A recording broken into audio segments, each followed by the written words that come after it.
বিসমিল্লাহির রহমানির রহিম। আজকের আমাদের এই সেমিনার অনুষ্ঠানের সম্মানিত সভাপতি, মঞ্চে উপস্থিত সম্মানিত স্থায়ী কমিটির সদস্য জনাব মঈন খান, উপস্থিত আমাদের মিডিয়া সেল এবং বিএনআরসির সম্মানিত নেতৃবৃন্দ ডক্টর পাভেল এবং জনাব জবিউল্লাহ সহ আমার সামনে উপস্থিত আমার ঢাকা বিভাগের বিভিন্ন পর্যায়ের মূল দল সহ আমাদের সকল অঙ্গ সহযোগী সংগঠনের বিভিন্ন পর্যায়ের নেতৃবৃন্দ, আসসালামু আলাইকুম। আজকে আমাদের বিএনপির ইতিহাসে আমি মনে করি একটি উল্লেখযোগ্য দিন। এই জন্য উল্লেখযোগ্য দিন এই জন্য উল্লেখযোগ্য দিন আপনারা যারা সামনে বসে আছেন, আজকে যারা এখানে পার্টিসিপেট করেছেন, অংশগ্রহণ করেছেন, আপনারা এই দলের সদস্য। আপনারা এমন একটি দলের সদস্য যেই দলটি অতীতে দেশের উন্নয়নের জন্য, এই দেশের মানুষের ভাগ্যের পরিবর্তনের জন্য, ভালো কিছুর জন্য কাজ করেছে। সব ক্ষেত্রে সফল হয়েছে বলবো না, অনেক ক্ষেত্রেই সফল হয়েছে। আরো হয়তো হতে পারতো, বিভিন্ন কারণে হয়নি।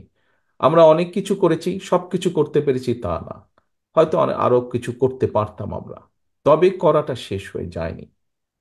আমরা সকলেই জানি, আমাদের বাইরেও বিভিন্ন নিরপেক্ষ ব্যক্তিরাও বিভিন্ন সময় বলছেন যে ইনশাল্লাহ আল্লাহর রহমতে বাংলাদেশে আগামী দিনে একটি নিরপেক্ষ নির্বাচন হলে আমরা যদি দলকে ঐক্যবদ্ধ, আমাদের নেতাকর্মীদের মধ্যে ঐক্য বজায় রাখতে পারি, আমরা যদি জনগণের চাওয়া অনুযায়ী আমাদের একদম গ্রামের শেষ কর্মীটি থেকে শুরু করে কেন্দ্র পর্যন্ত প্রত্যেকটি নেতা কর্মী আমরা যদি জনগণের চাওয়া অনুযায়ী চলতে পারি, ইনশাল্লাহ আগামী দিনে বিএনপি সরকার গঠন করবে।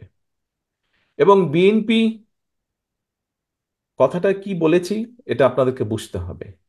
আগামী দিন পর্যন্ত আমরা জনগণের চাওয়া অনুযায়ী যদি গ্রাম থেকে শুরু করে কেন্দ্র পর্যন্ত প্রতিটি মানুষ জনগণের চাওয়া অনুযায়ী যদি চলতে পারি, উঠতে পারি, বসতে পারি, কথা বলতে পারি, কার্যক্রম রাখতে পারি, তাহলেই একমাত্র সেটি সম্ভব। এবং এটা সবকিছু নির্ভর করছে আপনারা আজকে যারা উপস্থিত আছেন, আপনাদের উপরে নির্ভর করছে আপনাদের নেতৃত্বে যারা এই দলের রাজনীতি করছে তাদের সকলের উপরে। সেটি মূল দল হতে পারে, সেটি শ্রমিক দল, ছাত্র দল, তাঁতি দল, যেই হোক না কেন।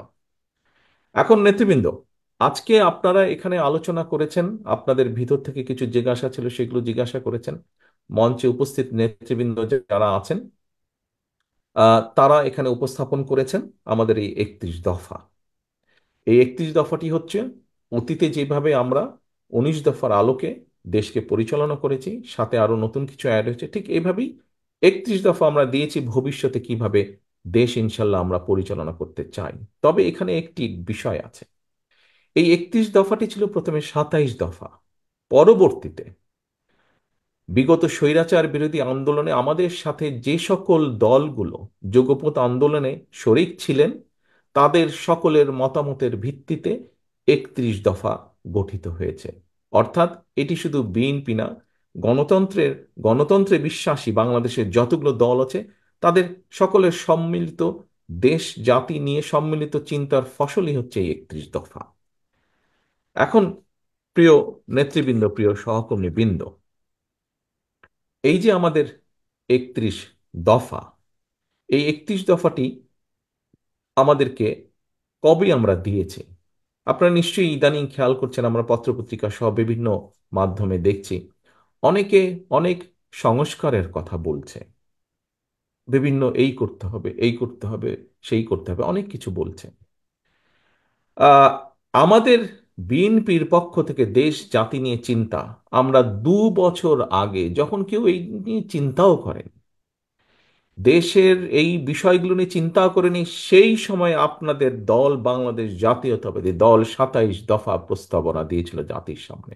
অর্থাৎ বিএনপি যখন কেউ এই বিষয়ে কথাই বলেনি, চিন্তাই করেনি, সেই সময়ে বিএনপি দেশের সামনে, দেশের মানুষের সামনে 27 দফা, পরবর্তীতে 31 দফা উপস্থাপন করেছে। অর্থাৎ বিএনপির যে চিন্তা দেশকে নিয়ে, দেশের ভালো কিছু নিয়ে, বিএনপির যে চিন্তা দেশের মানুষের ভালো কিছু করার জন্য, এই 31 দফাই হচ্ছে তার সবচেয়ে বড় প্রমাণ।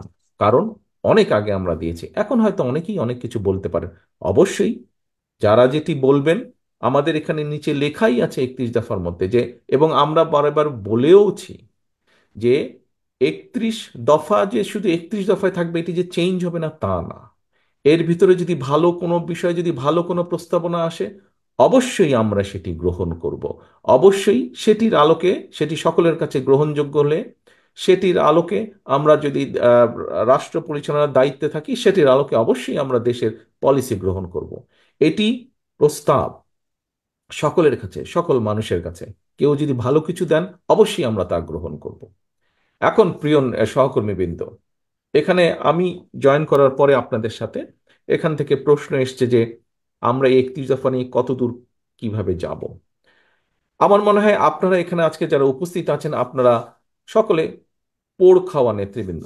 ক্যামেরার পেছনে যে আছেন, প্লিজ আমাকে, সামনে যে অডিয়েন্স আছে ওনাদের দিকে ফোকাসিং, জি, থ্যাংক ইউ। এই 31 দফা কিন্তু আমাদেরকে মাঠে নিয়ে যেতে হবে। 31 দফা শুধু আজকে যারা আপনারা আছেন এই ঘরের ভেতরে সীমাবদ্ধ থাকলে চলবে না। এটি মানুষের জন্য, একদম প্রান্তিক লেভেলের মানুষের কথাও কম বেশি এখানে আছে।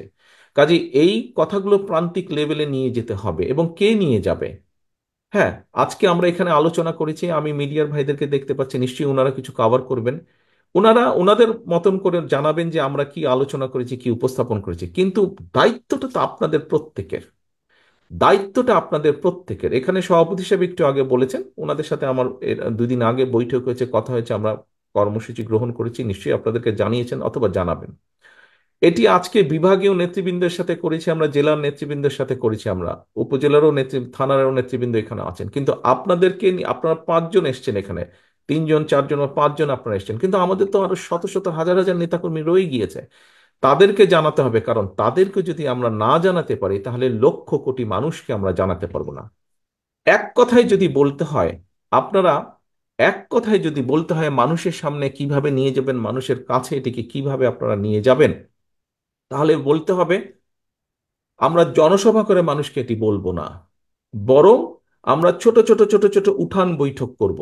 গ্রামে গ্রামে করব, ইউনিয়নে ইউনিয়নে করব, ছোট ছোট উঠান বৈঠক। এক কথায় যদি বলতে হয়, আপনাদেরকে সেই প্রস্তুতি নিতে হবে। আপনাদেরকে উঠান বৈঠক বলতে যেই কালচারটি আমাদের রাজনীতিতে আছে, আমাদের দলের নেতাকর্মীরা বিভিন্ন পর্যায়ে বিভিন্ন সময় করে থাকেন, সেই উঠান বৈঠকের প্রস্তুতি নিতে হবে। মূল দলের নেতৃত্বে অঙ্গ সহযোগী সংগঠন সকলে মিলে ভাগ হয়ে টিম টিম করে আপনাদেরকে যেতে হবে। এখানে একটু আগে একটি কার্টুনের মধ্যে করে সকল জেলার নেতৃবৃন্দের কাছে সিম্বলিক ভাবে উপস্থাপন করা, গিফট আকারে দেওয়া হয়েছে কার্টুন। সেখানে আমরা কেন্দ্র থেকে লিফলেট এবং ছোট বইগুলো সেখানে দিয়েছি। তবে এটি যথেষ্ট নয়। আপনাদের কাছে আমার অনুরোধ থাকবে, বিভাগীয় নেতৃবৃন্দ, জেলার নেতৃবৃন্দ, উপজেলার নেতৃবৃন্দ, পৌরসভার নেতৃবৃন্দ, আপনাদের কাছে আমার অনুরোধ থাকবে যে আপনাদেরকে আমরা কিছুটা দিব, সবটা আমরা দিতে পারবো না, আপনাদেরকেও কিছুটা কন্ট্রিবিউট করতে হবে। আরো যেগুলো লাগবে দয়া করে আপনারা সেগুলো প্রিন্ট করে নেবেন। তবে প্রিন্ট করতে গেলে স্বাভাবিক কিছু ভুল হতে পারে, ভুলটি যাতে না হয় সেই জন্য আমরা বিভাগীয় নেতৃবৃন্দের কাছে আমরা ওটা সফট কপিটা দিয়ে দেবো, যাতে সহজেই কোনো ভুল ত্রুটি ছাড়াই আপনারা প্রেস থেকে ওটা প্রিন্ট করে নিতে পারবেন। এখন প্রিয় সহকর্মী বৃন্দ, এখানে অনেকগুলো প্রশ্ন এসছে। আপার হাউসে যারা আছে, খুব সম্ভব ওখান থেকে আমাদের তিতুমির কলেজের বোধহয় একজন ছাত্র, সে তার একটা কথা বলেছিল। তার কথার সাথে কম বেশি কিছুটা আমি একমত। 2 দিন আগে আমরা যখন ফর্মালি রিলঞ্চ করেছিলাম এই 31 দফাটিকে ঢাকার একটি হোটেলে, সেখানে আমি একটি কথা বলেছিলাম। কথাটি ছিল যে জনগণের রাজনৈতিক এবং অর্থনৈতিক মুক্তি যদি না হয়, জনগণের রাজনৈতিক এবং অর্থনৈতিক মুক্তি দুটোই দরকার, তাহলে যেই সংস্কারই করি, যাই করি আমরা, কোনোটিই কাজে লাগবে না। অর্থাৎ রাজনৈতিক মুক্তি কি? রাজনীতির ভাষায় যদি রাজনৈতিক মুক্তি বলি, তাহলে হচ্ছে অ্যাকাউন্টেবিলিটি বা জবাবদিহিতা তৈরি করতে হবে। যার যা ইচ্ছা করে চলে যাবে সেটি করা যাবে না। সেটা যেই হোক, সরকার হোক, বিরোধী দল হোক, যে কোনো রাজনৈতিক দল হোক, রাজনৈতিক কর্মী হোক, উপজেলার চেয়ারম্যান হোক, পৌরসভার চেয়ারম্যান হোক, কাউন্সিলর হোক, মেম্বার হোক, যেই হোক না কেন, প্রত্যেকের একটি জবাবদিহিতা থাকতে হবে জনগণের কাছে। জনগণ যখন জানতে চাইবে কেন এই জিনিসটা হলো, কেন এই জিনিসটা হলো না, কেন এটা করলে, কেন এটা করলো না, জবাবদিহিতা দিতে হবে, জবাব দিতে হবে সবাইকে। এবং এটি যদি নিশ্চিত করতে হয়, অবশ্যই দেশে ভোটের অধিকারকে প্রতিষ্ঠিত করতে হবে। পৃথিবীর যে কোনো গণতান্ত্রিক দেশে, যে কোনো গণতান্ত্রিক সভ্য দেশে ভোটের মাধ্যমেই জবাবদিহিতা তৈরি হয়। কাজেই প্রিয় সহকর্মীবৃন্দ, যেই লড়াই আমরা জনগণের কথা বলার অধিকার, জনগণের রাজনৈতিক অধিকার অর্থাৎ ভোট প্রদানের অধিকার, যার জন্য আমাদের হাজারো সহকর্মী গুম হয়েছে, খুন হয়েছে, আপনারা লক্ষ লক্ষ নেতাকর্মী, আমাদের 60 লক্ষের মতো নেতাকর্মী মিথ্যে মামলার শিকার যারা হয়েছেন, আমরা যে কারণে যুদ্ধ করছি এই দেশের মানুষের ভোটের অধিকার, কথা বলার অধিকার প্রতিষ্ঠা করার জন্য। কাজে আমাদেরকে যে কোনো মূল্যে এই অধিকার প্রতিষ্ঠিত করতে হবে জনগণকে সচেতন করার মাধ্যমে। প্রায় আমরা একটি কথা বলছি, ষড়যন্ত্র থেমে যায়নি। আপনারা নিশ্চয়ই গত কয়েকদিনের পত্রপত্রিকায় বিভিন্ন খবর টবর থেকে আপনারা, রাজনৈতিক নেতৃবৃন্দ, আপনারা আপনারা পোড় খাওয়া প্রত্যেকটি মানুষ, কাজে আপনারা নিশ্চয়ই বুঝতে সক্ষম হচ্ছেন যে কোথাও কিছু একটা ষড়যন্ত্র চলছে। কাজে প্রিয় সহকর্মীবৃন্দ, জনগণকে সচেতন করতে হবে, জনগণকে সাথে রাখতে হবে, জনগণের সাথে থাকতে হবে। এবং একই সাথে আমাদের যে লক্ষ্য উদ্দেশ্য জনগণকে নিয়ে, দেশকে নিয়ে, সেই 31 দফার প্রত্যেকটি কথা জনগণের কাছে পৌঁছে দিতে হবে আমাদেরকে। এখন প্রিয় এখন প্রিয় সহকর্মীবৃন্দ, কিভাবে পৌঁছে দিবেন আমি আপনাদের সামনে তুলে ধরেছি একটু আগেই। কাজেই আমাদেরকে জনগণের ভোটের অধিকার যেমন প্রতিষ্ঠিত করতে হবে, ভোটের অধিকার প্রতিষ্ঠিত করলেই কিন্তু জনগণ তখন জবাব চেতে শুরু করবে। অর্থাৎ একজন ব্যক্তি নির্বাচিত হবে, তার যখন ভয় থাকবে, সে যেই পর্যায়ে হোক না কেন, গ্রামের মেম্বার হোক, ইউনিয়ন পরিষদের চেয়ারম্যান হোক, উপজেলার চেয়ারম্যান হোক, জেলা পৌরসভার চেয়ারম্যান হোক, কাউন্সিলর হোক, সংসদ সদস্য হোক, মন্ত্রী হোক, প্রধানমন্ত্রী হোক, যেই হোক না কেন, যখন সে জানবে যে জনগণের কাছে আমাকে ফিরে যেতে হবে, সেটি ভোটের জন্য হোক, জবাবদিহিতার জন্য হোক, যেটাই হোক, তখন কিন্তু সে চিন্তা করবে দুবার। কোনো একটি কাজ করার জন্য সে দুবার চিন্তা করবে। প্রিয় সহকর্মীবৃন্দ, আমাদেরকে যে কোনো মূল্যে জনগণের এই অধিকার, জনগণের কাছে জবাবদিহি করার এই বিষয়টি আমাদেরকে নিশ্চিত করতে হবে। একটি দেশের রাজনীতি যদি রুগ্ন হয়, সেই দেশের অর্থনীতি রুগ্ন হতে বাধ্য। এবং সেই দেশের অর্থনীতি যদি রুগ্ন হয়, রাজনীতি যদি রুগ্ন হয়, তাহলে সেই দেশের শিক্ষা, সেই দেশের স্বাস্থ্য, সেই দেশের বিচার ব্যবস্থা, সেই দেশের প্রশাসন সবকিছু রুগ্ন হয়ে যাবে। মানুষ কোনো সুফল কোনোভাবেই পাবে না। কাজেই প্রথম কাজ হচ্ছে আমাদের দেশের মানুষের রাজনৈতিক অধিকারকে প্রতিষ্ঠিত করা, জবাবদিহিতাকে প্রতিষ্ঠিত করা। সিম্পল ব্যাপার। সন্ধ্যার পরে ছেলে মেয়ে দেরি করে ফিরলে বাপ মার কাছে জবাব দিতে হয়। যদি জবাব দিতে না হতো, তাহলে পরিবারের চিত্র কেমন হতো দেখুন তো। দুঃখজনক হলেও সত্য, কোনো কোনো ক্ষেত্রে হয় কিছু কিছু, কিন্তু সেই পরিবারগুলোর কি অবস্থা দেখুন। আর যেই পরিবারগুলোতে একটা ডিসিপ্লিন থাকে, জবাবদিহিতা থাকে, সেই পরিবারের সন্তানরা কিভাবে বেড়ে উঠে, তাদের পড়ালেখা কেমন সুন্দর হয়, আচার আচরণ সবকিছু ভালো হয়। জবাবদিহিতা। কাজেই প্রিয় সহকর্মীবৃন্দ, আমাদেরকে এই গত স্বৈরাচার 15, 16, 17 বছর ধরে দেশে কোনো জবাবদিহিতা ছিল না। জবাবদিহিতা ছিল না বলেই এইভাবে মানুষ গুম খুম হয়েছে। জবাবদিহিতা ছিল না বলেই নিশিরাতের ভোট হয়েছে, দামি নির্বাচন হয়েছে। জবাবদিহিতা ছিল না বলেই প্রশাসনগুলোর কি অবস্থা, বিচার ব্যবস্থার কি অবস্থা দেখেছেন। জবাবদিহিতা ছিল না বলেই দেশ থেকে লক্ষ লক্ষ কোটি টাকা পাচার হয়ে গেছে, দেশের মানুষের সম্পদ পাচার হয়ে গেছে। এই সব কিছুকে যদি আমাদের ঠিক করতে হয়, সব কিছুকে যদি দেশের মানুষের চাওয়া অনুযায়ী যদি নিয়ন্ত্রণের মধ্যে আনতে হয়, অবশ্যই জবাবদিহিতাকে আমাদের তৈরি করতে হবে, প্রতিষ্ঠিত করতে হবে। এবং সেটি একমাত্র সম্ভব সঠিক ভোট প্রয়োগের অধিকার প্রতিষ্ঠার মাধ্যমে। এরপর প্রিয় সহকর্মীবৃন্দ, সেই তিতুমির কলেজের আমার ছোট ভাইয়ের বক্তব্য অনুযায়ী সে যে বলেছে যে তারা আলোচনা করছে যে, দেখুন যেই কথাটি আমি বলেছিলাম দুদিন আগে, যে আমরা যাই করি না কেন, দেশের মানুষের রাজনৈতিক এবং অর্থনৈতিক অধিকার যদি আমরা প্রতিষ্ঠিত করতে না পারি, কোনো সংস্কার কাজে লাগবে না। ওরা কয়েকজন যারা গ্রুপ স্টাডি করে, ওরাও কিন্তু তাই বলেছে যে এত সংস্কার টংস্কার হচ্ছে কি হবে। একজন বন্ধু পট করে বলে বসেছে, কিছুই হবে না। এটাই আসল কথা, এটাই। মানুষের জবাবদিহিতা প্রতিষ্ঠিত করতে হবে, মানুষের অর্থনৈতিক মুক্তি দিতে হবে। এখন এখানে অনেকগুলো বিষয় আছে। অর্থনৈতিক মুক্তি, শিক্ষার বিষয় আসছে। 31 দফা আপনাদের সামনে আছে। আপনারা বিভিন্ন জন আপনাদের কিছু কিছু মতামত দিয়েছেন, আমি শুনছিলাম। এখানে আমারও দু একটি চিন্তা আপনাদের সাথে আমি শেয়ার করতে চাই।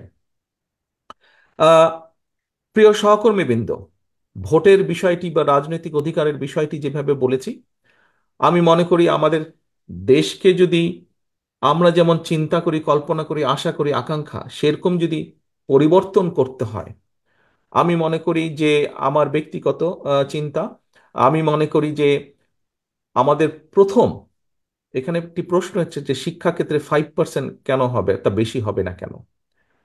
জবিল্লা সাহেব এখানে উত্তর দিয়েছেন, উনি বলেছেন কমপক্ষে ন্যূনতম 5%। আমি সম্পূর্ণভাবে একমত। আমাদেরকে যে কোনো মূল্যে শিক্ষার উপরে জোর দিতে হবে, শিক্ষা শিক্ষা শিক্ষা। এবং তার ভিতরে তার ভিতরে আমি মনে করি প্রাইমারি শিক্ষার উপরে আমাদেরকে সবচাইতে বেশি জোর দিতে হবে। প্রাইমারি শিক্ষকদের উপরে আমাদের জোর দিতে হবে। কেউ কিছু মনে করবেন না, একটি প্রচলন মনে হয় দেশের মধ্যে আছে, গ্রাম অঞ্চলে বলি, শহর অঞ্চলে বলি, যেখানে বলি, আমাদের মধ্যে একটি ধারণা আছে পরিবারের যেই ছেলেটি একটু বেকার, যেই ছেলেটি অত ভালো স্টুডেন্ট না, আচ্ছা ঠিক আছে, ওই যে প্রাইমারি স্কুলের শিক্ষক নিচ্ছে, ওখানে চাকরির ব্যবস্থা একটা করে দাও। এরকম একটি পারসেপশন বা এরকম একটি প্র্যাকটিস আছে বাংলাদেশে।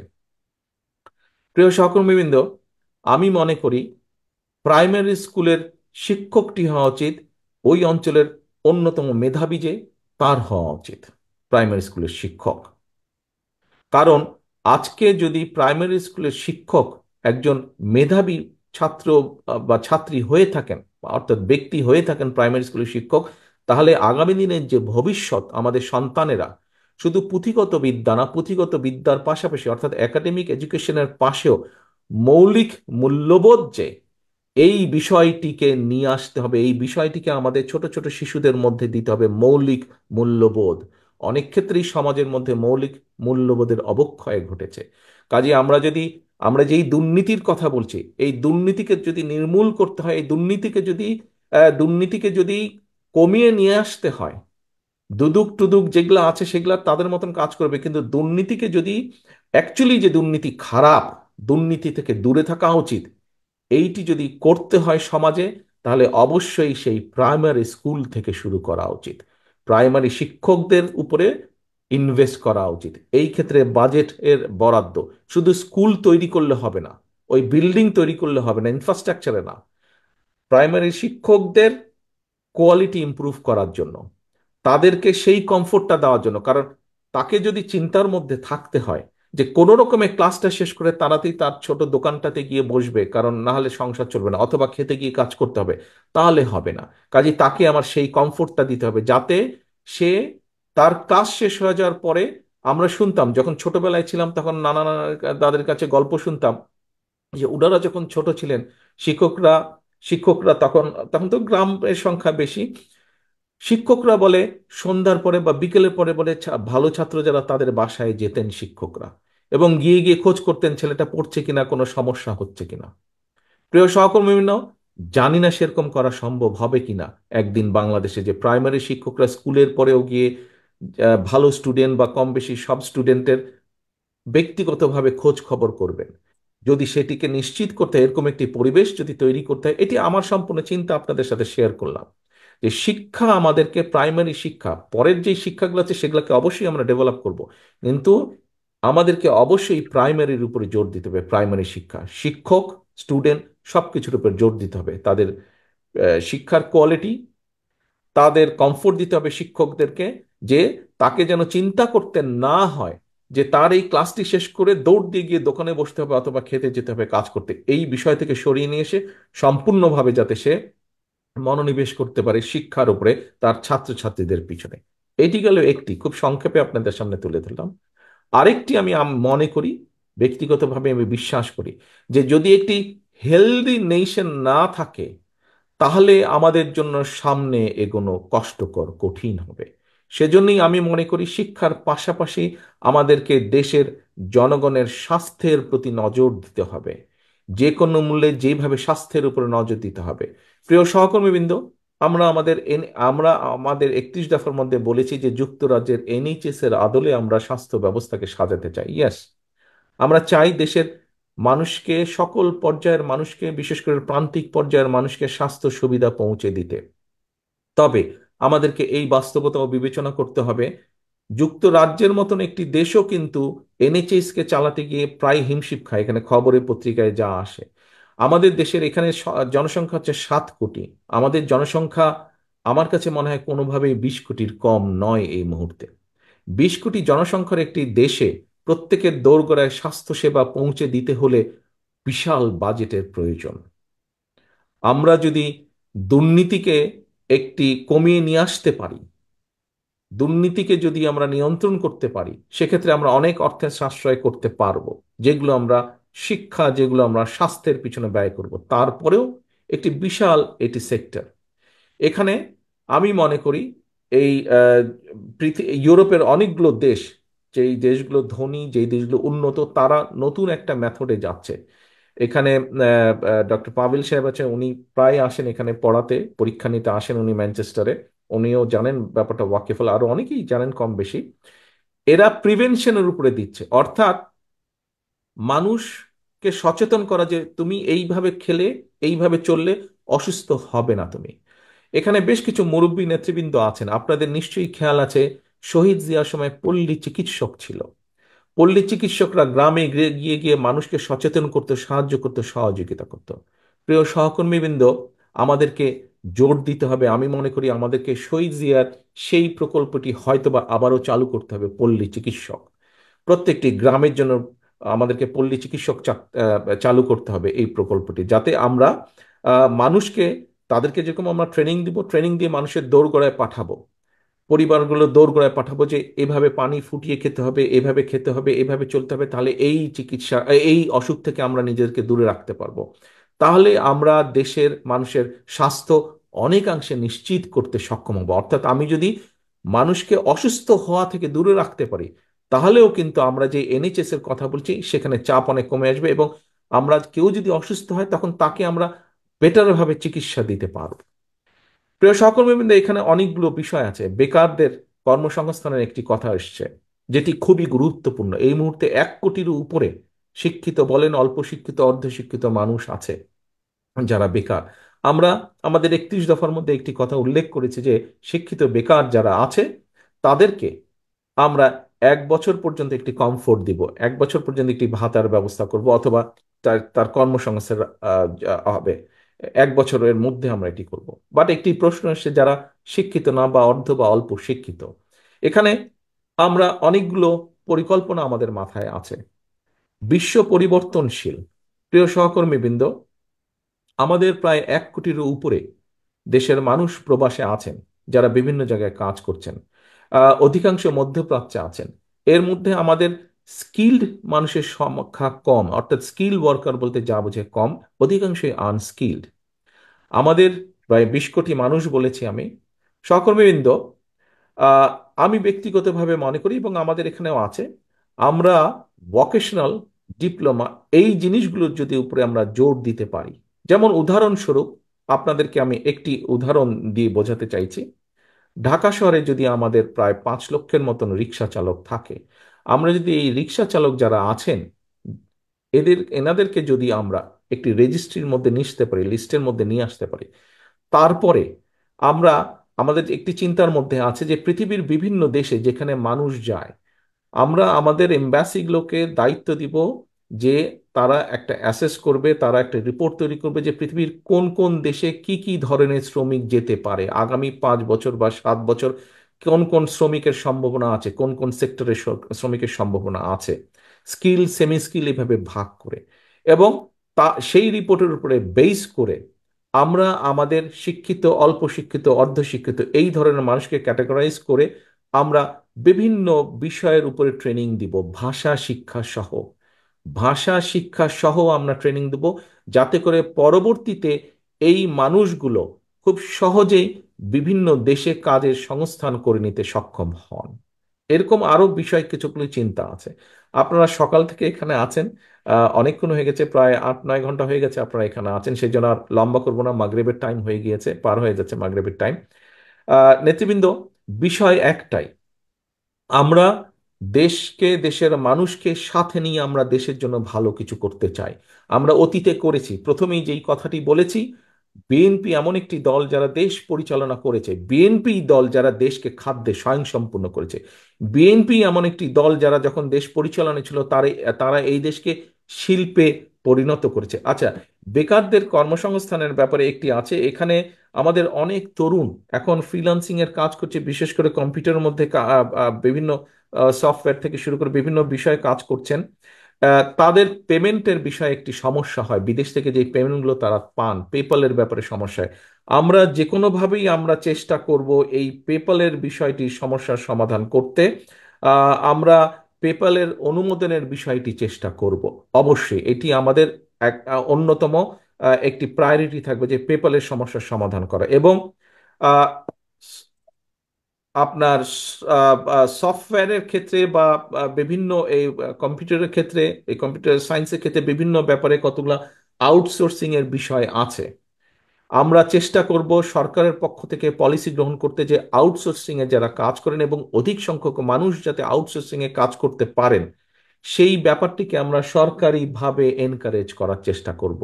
এটি আরেকটি উপায় আমাদের বেকার সমস্যা, বিশেষ করে এখানে আহ, খুব শিক্ষিত হওয়ার প্রয়োজন নেই, অল্প বা অর্ধেক শিক্ষিত কম বেশি যারা আছেন এরকম অনেক তরুণী যুবকরা এইভাবে নিজের কাজের সংস্থান করতে সক্ষম হবেন বলে আমি দৃঢ়ভাবে বিশ্বাস করি। এখন প্রিয় সহকর্মীবৃন্দ, যেই কথাটি বলছিলাম যে আমরা এমন একটি দল যেই দলটি দেশ পরিচালনা করেছে। হয়তো আমরা অনেক কিছু করতে পারিনি, আবার অনেক কিছু করেছি, কিন্তু আমরা খাদ্যে আমরা বাংলাদেশে স্বয়ংসম্পূর্ণ করেছি। ইন্ডাস্ট্রির যে যুগ বাংলাদেশে সেটি বিএনপির সময় সূচিত হয়েছে। অনেকবার আমরা বলেছি, আজও বলতে চাইছি, বাংলাদেশ যেটি নিয়ে গর্ব করে গার্মেন্ট শিল্প, এই গার্মেন্ট শিল্প শহীদ জিয়ার সময় সূচনা হয়েছিল। গার্মেন্ট শিল্পের সূচনা, গার্মেন্ট শিল্পের যে বন্ডেড ওয়্যারহাউস বলেন, এই সুযোগ সুবিধাগুলো তৈরি করা হয়েছিল শহীদ জিয়ার সময়, সেই সময়। কিন্তু আজ পর্যন্ত এই গার্মেন্টস বলেন আর রেমিটেন্স বলেন, এর বাইরে বড় আর কোনো সেক্টর তৈরি হয়নি। সামনে আমাদের সম্ভাবনা আছে, সামনে আমাদের অনেক সম্ভাবনা আছে আহ, এ, নতুন সেক্টর তৈরি করার। আমরা সেগুলো নিয়ে কাজ করছি ইনশাল্লাহ। আমি মনে করি, আমি দৃঢ়ভাবে বিশ্বাস করি, কত দ্রুত পারবো না, তবে ইনশাল্লাহ বিএনপি সুযোগ পেলে অবশ্যই আমরা অনেকাংশে কতগুলো সমস্যা কমিয়ে আনতে সক্ষম হব।